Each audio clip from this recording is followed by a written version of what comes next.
What is this? A brick. Good. What else? A weapon. Louis Kahn said, even a brick wants to be something.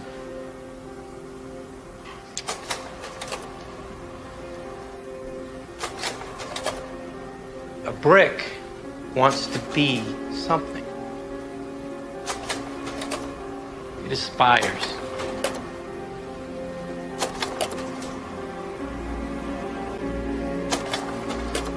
Even a common, ordinary brick wants to be something more than it is.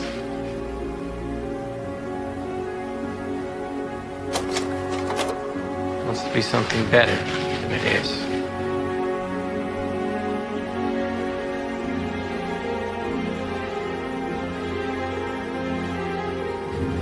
And that is what we must be. See you on Friday.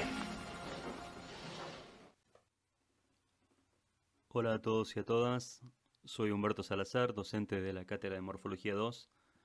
Lo que acaban de ver es un fragmento de una película de 1993 llamada Propuesta Indecente, donde Woody Harrelson, el actor que apareció en la escena, interpreta a un arquitecto dando una clase a sus alumnos que de alguna manera recrea una clase que Louis Kahn dio a sus alumnos hablándoles sobre el tema materialidad, que es el tema de esta clase.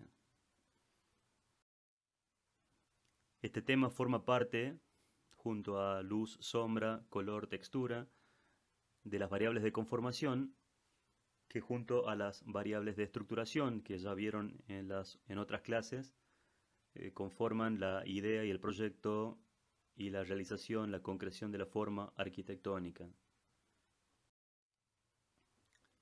Buscando materialidad en el diccionario, aparecen definiciones como que se trata de una cualidad, índole y estado de una materia. Y también, en un sentido puramente visual, la describe como una superficie exterior o la apariencia de los elementos. Edward Álvarez la define como la cualidad física asociada a un espacio para el enaltecimiento y concreción de su carácter y de la respuesta provocada en los sentidos. Textura, brillo, formato, material, todos aspectos de la materia que definirán la condición del espacio que envuelven y crearán una reacción al habitarlos. Podríamos partir que la arquitectura es idea que se materializa y la materia es el soporte de la idea. La coherencia del proyecto se despliega desde la concepción de la idea hasta el detalle arquitectónico, no por su resolución técnica solamente, sino por consustanciarse con la concepción proyectual. El arquitecto Campos Baeza, respecto a la materialidad, opina que las ideas son traducidas con la materialidad que le es propia a la arquitectura o serán solo ideas vacías. De la misma manera que defendemos que la arquitectura es idea construida, debemos entender que esa transformación de las ideas en materia debe hacerse con precisión. Herzog y de Meuron se refieren a la materialidad como algo que es lo que transmite pensamientos e ideas. Le Corbusier decía que la arquitectura consiste en establecer relaciones emotivas mediante el uso de materiales en bruto. César Naselli, arquitecto docente de Córdoba, del área de morfología, decía que materia es todo aquello que es susceptible de adquirir forma, y esto porque la materia sin forma es incomprensible. Es decir, yo no entiendo la cerámica si no es a través de un objeto como una taza. La materia es distinta de los materiales, sostenía César Naselli. Y agregaba, por ejemplo, una cosa es el ladrillo y otra cosa es la tierra cocida o cerámica, y tienen propiedades distintas. El ladrillo es una geometría apilable, trabable, tiene sus leyes y no se pueden cambiar. Leyes debidas a la combinabilidad geométrica. Fundamentalmente su ley es la combinabilidad. Y la tierra cocida puede moldearse, desgranarse, esculpirse. Tiene otras posibilidades que no tiene el ladrillo, pero coexisten en la misma entidad. Entonces, ¿qué entendemos por materialidad? ¿Será un catálogo detallado de materiales y de técnicas? ¿Será un problema de construcción? La materialidad de un objeto arquitectónico nos habla de la consistencia de su realidad material, pero también de la manera en que ha sido ordenado. Es decir, que es un problema constructivo y perceptivo a la vez. Habiendo dicho esto sobre la materialidad, podemos ver cómo la idea, a través de la materialización, que incluye los aspectos vinculados a la luz y a la sombra, al color y a la textura, constituyen herramientas en busca de la concreción de la forma arquitectónica. Federico García dice que el pensamiento material no puede ser algo externo, no puede ser algo a posteriori, tiene que estar integrado en el momento de las ideas, ya que es una síntesis que permite un orden global. La arquitectura se trata sobre relacionar conocimientos y afrontar la resolución de los problemas. La arquitectura no debe ser una suma de intervenciones, sino un acto de síntesis. A través de 3 ejemplos del arquitecto Frank Lloyd Wright, a quien todos conocen, vamos a ver cómo se gestó, cómo pudo consolidar, cómo pudo gestar estas obras desde el momento de la idea, con un pleno conocimiento acerca de aquellos aspectos materiales, constructivos y tecnológicos que le permitieran consolidar esa idea.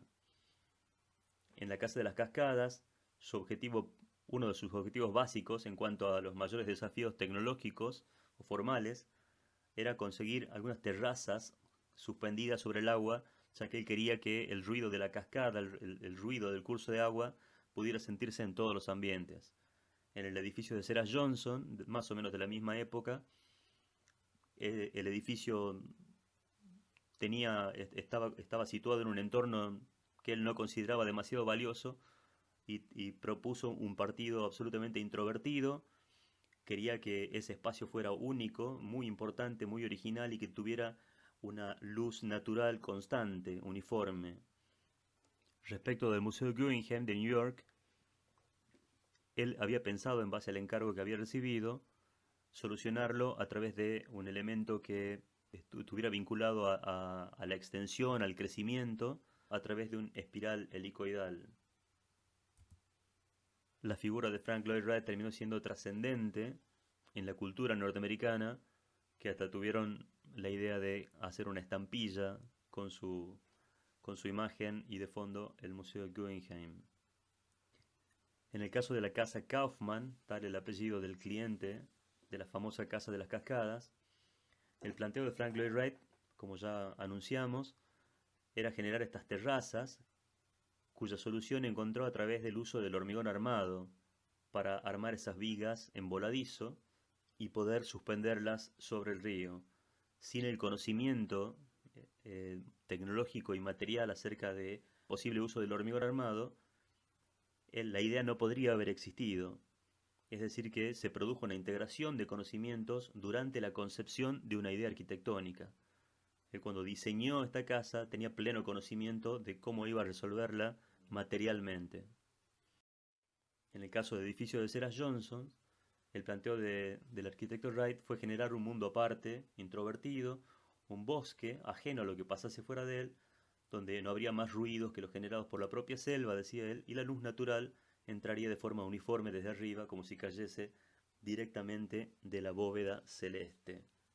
Él propuso un bosque de 60 columnas de 6,5 metros de altura, con una base de solo 22 centímetros, que se expanden al llegar al techo, cubriendo toda la superficie. Esta novedosa estructura obviamente causó mucha desconfianza entre los organismos que tenían que autorizar la obra y solicitaron un minucioso estudio de la misma. Cada pilar debía ser capaz de soportar 6 toneladas de peso. Sin embargo, debido al escepticismo que esta estructura generó, la comisión solo los aprobaría si eran capaces de soportar el doble de peso. El 4 de junio de 1937 se realizó la prueba, la columna soportó sin problemas 6 toneladas y luego 12, que era el requisito para ser aprobadas. Pero el arquitecto Wright, ofendido por la desconfianza de las autoridades, ordenó seguir añadiendo peso al pilar hasta que finalmente se colapsó tras soportar 60 toneladas. Es decir que Desde el momento de pensar este bosque de columnas, diseñar esta columna que además es hueca y por ahí pasan muchas instalaciones del edificio, había un pleno conocimiento de que el hormigón armado sería el material con el cual poder encontrar las soluciones formales, funcionales, estructurales, etcétera, etcétera. En el caso del Museo Guggenheim de New York, el planteo de Wright fue que un museo debe tener ante todo una atmósfera clara de luz. Debe ser un espacio extendido, expansivo y bien proporcionado, de abajo hacia arriba, con una gran calma y aliento que llene todo el lugar. Para gestar su idea, Wright pensó, dentro de muchas soluciones posibles, también en el uso del hormigón armado para solucionar estas pautas de diseño tan fuertes que tenía él. Así que lo solucionó a través de esta cinta, de esta espiral helicoidal que crece de abajo hacia arriba expandiéndose, y ese espacio central está reforzado por esa entrada de luz cenital que le da tanta trascendencia a ese espacio. Nuevamente, el hormigón, el metal, el vidrio son elementos claves desde el inicio de la gestación de la idea para poder lograr la concreción final de la forma arquitectónica. Respecto de los materiales de arquitectura, nos parece importante conocerlos, conocer cómo se comportan, quizá un poco acerca de su historia, cómo funcionan y qué apariencia tienen. Vamos a hacer una breve introducción a este tema, contemplando aquellos materiales más usados, los tradicionales, que seguramente van a usar ustedes y también usamos nosotros. Respecto de los materiales de arquitectura, nos parece importante conocerlos, conocer cómo se comportan, quizá un poco acerca de su historia, cómo funcionan y qué apariencia tienen. Vamos a hacer una breve introducción a este tema, contemplando aquellos materiales más usados, los tradicionales, que seguramente van a usar ustedes y también usamos nosotros. Están divididos en materiales preindustriales y materiales industriales. Vamos a ver solo 4. Los materiales preindustriales son aquellos que surgen de la naturaleza y han sido modificados por el hombre de manera artesanal. Dieron origen a la arquitectura, siendo los más primitivos. En ese grupo se encuentran el mampuesto y la madera. Y de los materiales industriales rescatamos el hormigón armado y el metal, por el rol que cumplieron en la evolución de la arquitectura en términos formales y espaciales. Y esos materiales surgen después de la revolución industrial. Surgen nuevas técnicas y nuevos materiales también, y se produce un quiebre en el rumbo de la arquitectura. Respecto del mampuesto, que es lo que origina la mampostería, el mampuesto es una técnica de simple apilamiento, colocar con la mano un elemento sobre otro. Como ya dijimos, dio origen a la arquitectura, produjo las primeras edificaciones primitivas, abandonando las cavernas. Al principio seguramente fue un simple apilamiento, luego hubo elementos de conexión, y al principio fueron piedras, luego ladrillos, bloques, etc. Esta técnica es la que crea el muro, que es el primer elemento arquitectónico capaz de aislar y proteger al hombre del espacio exterior. Como dos grandes grupos podemos reconocer a los muros portantes, que son aquellos muros que soportaban solo esfuerzos de compresión, y para soportar fuerzas horizontales necesitaban de gran espesor, como la arquitectura colonial. Por ejemplo, acá en Tucumán el Museo Folclórico aún permanece con paredes de 70 centímetros de espesor. O necesitaban también intersectarse con otros muros para formar una caja muraria resistente. En esta casa que vemos del arquitecto Sacriste, que está en Tafí del Valle, fue construida en los años 50, podemos ver un ejemplo de esa arquitectura muraria, sus muros portantes de piedra. Y estos muros generalmente tenían vanos muy controlados en cuanto a su tamaño, ya que podían debilitar el muro, por lo tanto la relación interior-exterior era bastante escasa o controlada. Los muros de cerramiento tienen su aparición a partir de la aparición de otros materiales como el cemento, que origina después el hormigón, y el muro de mampuestos libera su reposibilidad portante y pasa a ser un cierre. Posteriormente incorpora el revoque, es decir, cambia su terminación, su acabado, su apariencia, y transforma el muro, que está compuesto por varios elementos, en un plano. Aquí en un claro contraste con la casa del arquitecto Sacriste podemos ver la Ville Savoie de Le Corbusier, construida en 1929, donde claramente se evidencia ese cambio de rol que tiene el muro ya como plano, totalmente independiente de los pilotis, de las columnas que aparecen como la estructura en la planta baja, y tiene un rol de cerramiento, produciendo nuevos tipos de vanos totalmente independientes aquí a través de ese aventanamiento, de esa ventana corrida que enfatiza la horizontalidad. Esta arquitectura muraria, dependiendo del material utilizado, tiene un sinfín de apariencias posibles, tanto en los elementos, en la manera que están ordenados. Existen distintos tipos de piedra, distintos tipos de traba, ladrillos de diversa índole. Hay muchísima exploración a partir del uso de estos elementos. La madera, por su parte, constituye un recurso natural, orgánico y sustentable. Ha sido empleada también por el hombre desde los primeros tiempos, primero como un combustible, después ocupando lugares como utensilios, y siempre la madera obviamente remite al árbol. Como material de construcción, la madera aporta durabilidad, obviamente según las condiciones en que se encuentre, posee cierta aptitud térmica y acústica, es un material homogéneo, de baja conductividad, constituye un buen aislante, posee cierta densidad y dureza y tiene muchísimos colores distintos según de qué tipo de madera estemos hablando. Estructuralmente, la madera termina de resolver la técnica del mampuesto. La madera resiste la tracción y la compresión y produce algunos cambios radicales en la arquitectura en ese momento. Acá vemos un esquema de cómo los distintos cortes que pueden realizarse en el tronco que origina que las piezas sean de tamaños distintos, de secciones y de proporciones distintas. También podemos ver distintos tipos de texturas que poseen los distintos tipos de madera. Respecto de las técnicas de unión, existen muchísimas maneras de vincular la madera entre sí y de su montaje también. Todos estos aspectos confluyen en que finalmente una estructura pensada para ser resuelta en madera va a tener una determinada apariencia, un determinado montaje, una determinada unión entre sus piezas y todo eso conforma también un aspecto formal. Dentro de los materiales industriales mencionamos al hierro, que surge con la revolución industrial y es considerado el mayor cambio tecnológico socioeconómico de la historia. En la prehistoria es usado como herramientas para armas y para adornos, y cerca de la revolución industrial, producto del trabajo con aleaciones, surge también el acero, que impacta muchísimo tecnológicamente a través del ferrocarril, de la máquina de vapor, y pasa a ser un material símbolo de la revolución industrial. Acá podemos ver distintas construcciones, la Torre Eiffel, el Crystal Palace, algunas galerías vidriadas, el Centro Pompidou, algún puente. Posee gran resistencia mecánica, supera a la madera ampliamente en comportamiento estructural, tiene diversas técnicas de unión, a través de vigas, de columnas compuestas, de soldaduras, y entre sus consecuencias arquitectónicas está el surgimiento de los primeros rascacielos. El hierro pasa a ser el protagonista de los nuevos programas de la arquitectura, y es el final de la típica arquitectura muraria, como habíamos mencionado. El hierro y el acero pasan a dominar la arquitectura en las grandes ciudades, primero a través de las ventanas corridas, luego el muro cortina, el curtain wall. Es decir, que se libera el concepto de caja muraria y sus restricciones que tenían que ver con su compartimentación.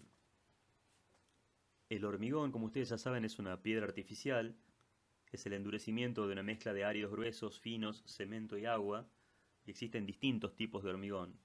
Acá vamos a rescatar sobre todo el hormigón armado, que es aportándole el acero a la capacidad de compresión que ya tenía el hormigón. El hormigón armado pasa a ser el material símbolo del movimiento moderno. El monolitismo en sus uniones es una de las claves. La continuidad en la transmisión del esfuerzo y elementos estructurales. El hormigón armado cambia la concepción de los espacios en la arquitectura y se libera directamente el cerramiento del compromiso portante. Surge la posibilidad de modelar un material que trabaja flexión, lo cual presenta muchísimas posibilidades. Desaparecen las uniones, que son muy importantes en los trabajos en madera y en hierro, y este monolitismo, a través del moldeado, hace que los encofrados cobren vital importancia y termina siendo un rasgo de una posibilidad plástica también importante. Hay mucha diversidad en cuanto a los acabados superficiales respecto a los encofrados, si son rústicos, lisos, coloreados, etcétera, etcétera. Acá vemos una obra del arquitecto Niemeyer que elaboraba con gran maestría toda esta arquitectura tan plástica donde la curva predominaba, en este caso el Museo de Arte Contemporáneo de Niterói. Acá podemos ver una casa en Chile del año 2018 donde también podemos ver verla resuelta en hormigón armado y cómo de alguna manera la apariencia de su superficie, de su terminación, enfatiza esa horizontalidad que ya está presente en la concepción formal y espacial de la vivienda. En este caso, una obra de una casa en Mar Azul, en Buenos Aires, del año 2009, también podemos apreciar cómo el hormigón armado se independiza totalmente de los límites. Hay planos, una cinta quebrada que no llega al piso, que es continua, su textura, donde son evidentes las tablas del encofrado, enfatizan la longitudinalidad, la dirección de ese espacio y a su vez permite la apertura de vanos a esta escala que incorporan el paisaje y una relación interior-exterior muy, muy interesante. Como ya dijimos, existen muchísimas terminaciones y acabados posibles. Acá vemos una pequeña paleta de opciones. Un pensador y filósofo alemán, Martin Heidegger, decía que la forma en arquitectura, espacial y corpórea, está siempre referida a la materia. Ella le condiciona, define y da en parte su carácter y valor estético.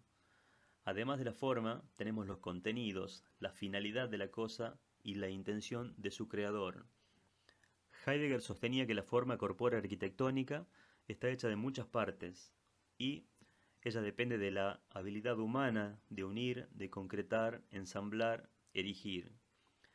El arte de unir esas partes, utilizar la materia de modo preciso, sensual, poético, le llamamos construir.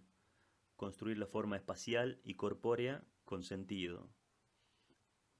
Es decir, que ya en este punto podemos encontrar claras diferencias cuando hablamos de materia, de material y de materialidad, ahora expresados a través de lo que constituye la madera en su estado más puro, el material producto de trabajar ese tronco, que serían en este caso listones o tablones de madera, y una estructura habiendo utilizado esos tablones. Es decir, si yo quiero hacer este pergolado en madera, yo ya tengo que saber con qué materiales voy a trabajar, cómo lo voy a resolver, cómo lo voy a unir y cómo va a aparentar esa estructura finalmente.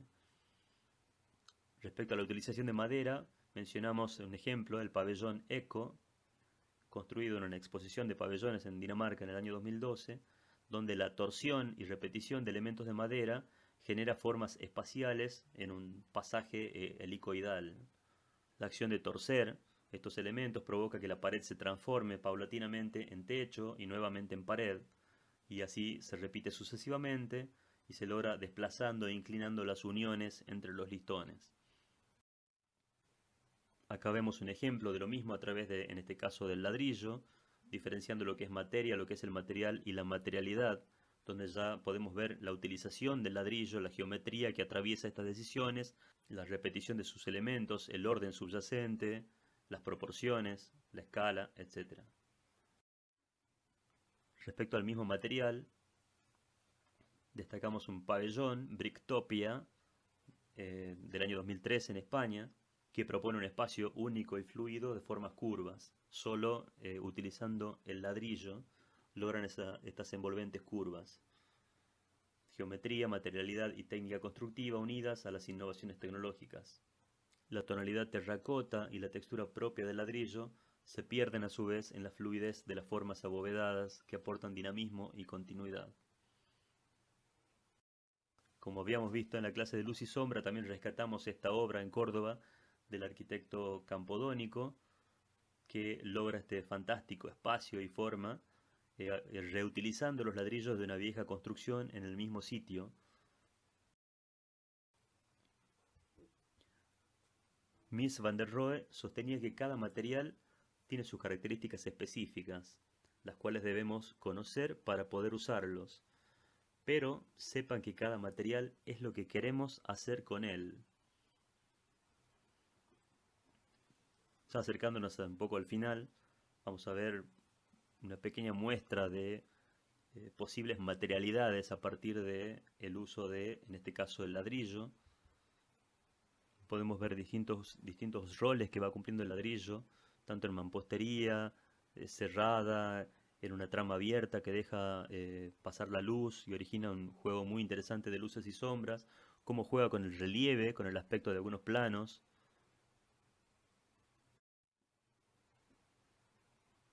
En este caso a través de la madera expresada por el tablón o el listón,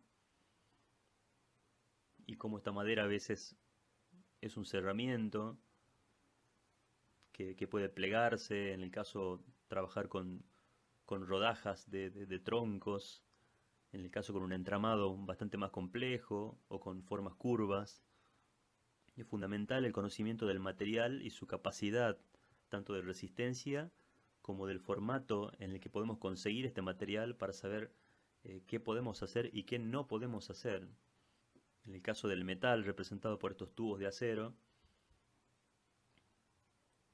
también vemos algunas configuraciones posibles. El hormigón armado, un material que brinda unas posibilidades plásticas importantísimas y terminaciones, donde el encofrado juega un rol muy importante. El vidrio, ¿por qué no? También incorporando otro material que brinda un rol clave a través de las transparencias y el ingreso de luz a los espacios interiores.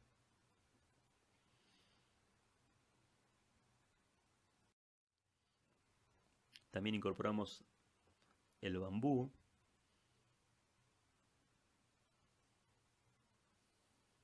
pero estos materiales que en esta placa parecen como dispersos, estos materiales no deciden solos, no tienen en sí una acción propia que los vincule y les diga qué hacer.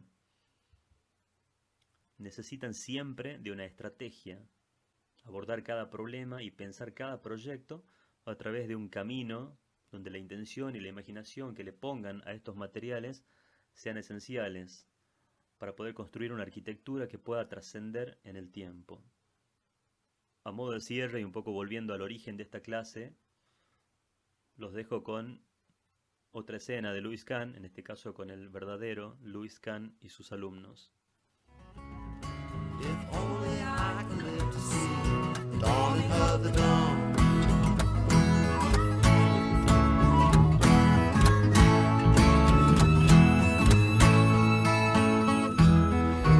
To express is to drive.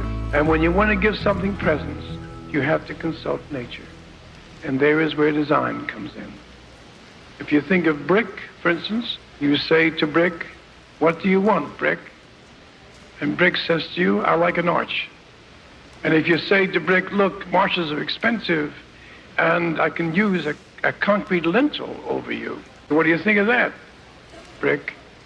Brick says, "I like an arch." And it's important, you see, that you honor the material which you use.